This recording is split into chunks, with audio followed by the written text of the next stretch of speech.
Self-reliance without help. Gen X kids came home to empty houses, both parents working. No adult around from 3 p.m. until dinner, sometimes much later. You learn to cook. You learn to fix things.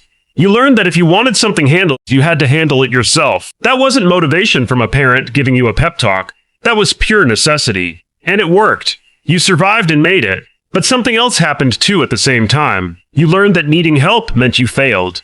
That depending on someone else was weakness. Asking for something you couldn't do yourself was embarrassing. Now studies show Gen X scores way lower than Gen Z on being willing to get professional mental health help. Even though Gen X is more stressed than Gen Z, they're 3 times less likely than millennials to actually seek mental help. They're managing kids, aging parents, work stress, money problems all at once, and they still won't make the call. They'll work on spreadsheets at 2 a.m. They'll fix a broken car by themselves even though they don't know what they're doing. They'll navigate work crises that would break other people, and they won't call a therapist. That feels different. It feels like admitting something. And Gen X learned that admitting problems out loud is the same as failure. It's the same as saying you can't handle your own life. 42% of Gen X experience serious childhood adversity. Divorce, neglect, things that were never talked about, things that were never actually processed or healed. But only 11% of them ever got professional help for it. Only 11%. So now in their 40s and 50s, those unprocessed wounds are coming back. Explosive anger over small things. Patterns they can't stop. Detachment issues that sabotage relationships. All of it unresolved because they were taught that dealing with it meant weakness. Compartmentalization. Gen X has this almost supernatural ability to keep working when everything is falling apart. You take the emotional stuff and lock it in a separate room. The working part keeps going. Your marriage is struggling? Fine. You're worried about money? Fine. Your kid needs help? Fine. You go to work and you seem normal and you produce output and nobody knows you've been running on empty for weeks. You're smiling in meetings while being destroyed inside. Therapists call this pragmatic coping under pressure. You solve what you can control and you suppress the feelings that would get in the way. And yes, it works. That's how you survive a workday. That's how you get through meetings and presentations and conversations where you have to seem like everything is okay. That's not how you actually get better. That's not how you process anything. But survival feels like winning when that's all you were taught to expect. That's the bar. Can you function? Can you work? Can you seem okay on the outside? If yes, then you're fine. You're good. You're handling it. Never mind what's happening underneath. Dry humor as defense. Gen X humor is different from other generations. It's not upbeat. It's not trying to inspire anyone. It's dry. It's self-critical. It's designed to point out something terrible and act like it doesn't hurt. If you can make something funny, you don't have to feel it. If you're the one making the joke, then you're in control of it. Gen X got really good at making terrible things funny. Money anxiety becomes a joke. Not having enough to retire becomes a punchline. Burnout becomes something you laugh about at work. Being exhausted while nobody notices, handling everything alone, is turning into the person who fixes everyone else's problems. That all turns into something you laugh about at parties. People think you're hilarious, and it works for exactly as long as you're telling the joke. Then you go home, and the exhaustion is still there, and now you're tired, and also nobody took you seriously. You got good at saying true things through sarcasm while acting like nothing matters. The joke is the confession, but nobody realizes it. Minimization. Gen X women especially spend enormous energy making their real feelings smaller than they are. Depressed? I'm fine. Exhausted? I'm fine. Overwhelmed? I'm lucky to have this problem. My anxiety is manageable. Research shows Gen X women will literally apologize for bringing up their own pain.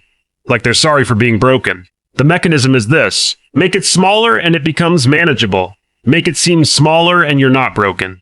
Tell yourself you're grateful for the stress because it means you're important. Tell yourself you're grateful for the job that's burning you out because it means you're needed. Then it's not suffering. It's ambition. It's being privileged. It's being a good parent, a good employee, a good person. And Gen X bought that completely. They bought it and lived it. The problem is you're not actually dealing with anything. You're just making it feel smaller so you can keep moving forward. And that bill comes due.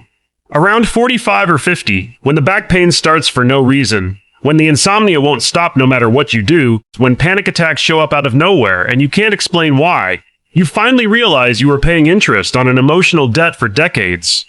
Overwork as hiding. Gen X doesn't just work.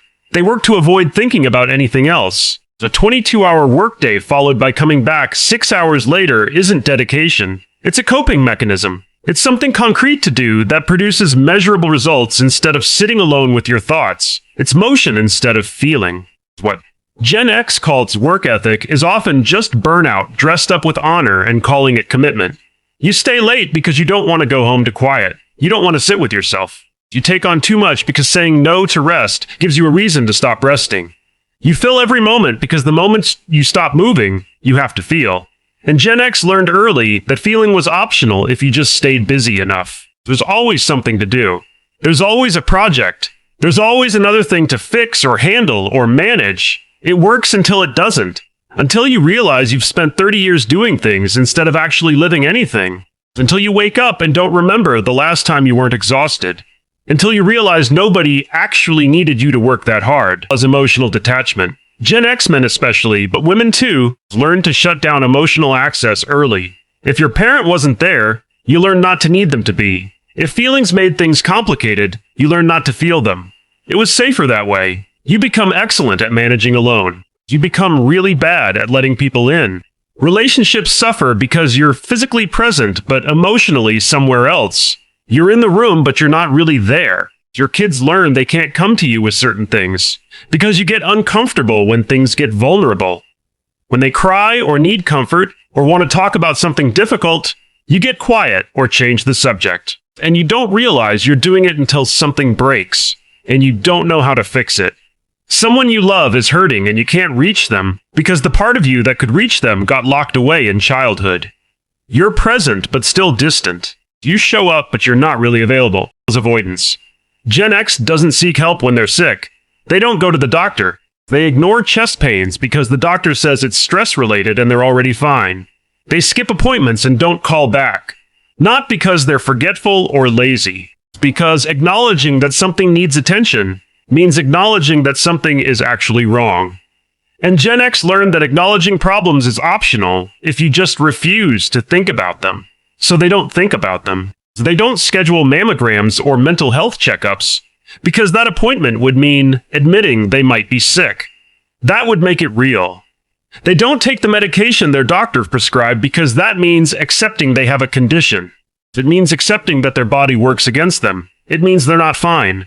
And if they're not fine, then what? And then later they're shocked that the thing they ignored for 5 years is now a much bigger thing that requires actual intervention and expensive treatment, and maybe surgery.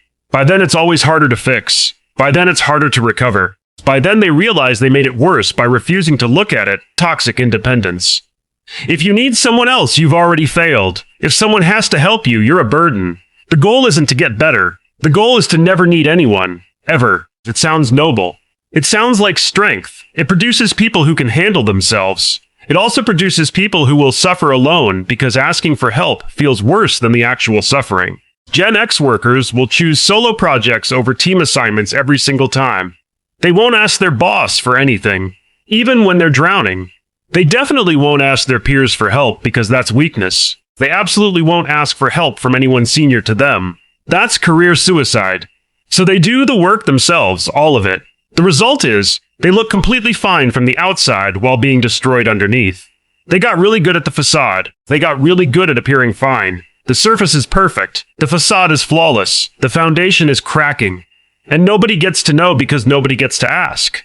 Which one is your go-to when things get hard? When pressure shows up? When something breaks? Which mechanism is the first one you reach for? Self-reliance that turns into isolation? Humor that prevents real connection? Work that keeps you moving, but never gets you anywhere real? Making everything smaller than it is? Not dealing with your actual health? Shutting down emotionally when someone needs you? Suffering alone instead of asking for help? Most Gen X people reach for multiple ones at the same time. They work too much while making jokes about it. They minimize their pain while isolating themselves. They detach emotionally while overworking. All the mechanisms stacked on top of each other until you don't even recognize who you are anymore. You're fine on the surface. Everything is fine. And underneath you're exhausted and numb and nobody knows because you learned a long time ago that showing weakness is the same as failing. Drop it in the comments. Which coping mechanism got you through something and now you can't turn it off? Which one saved you then and is destroying you now? And if this made you feel understood, subscribe for the next one.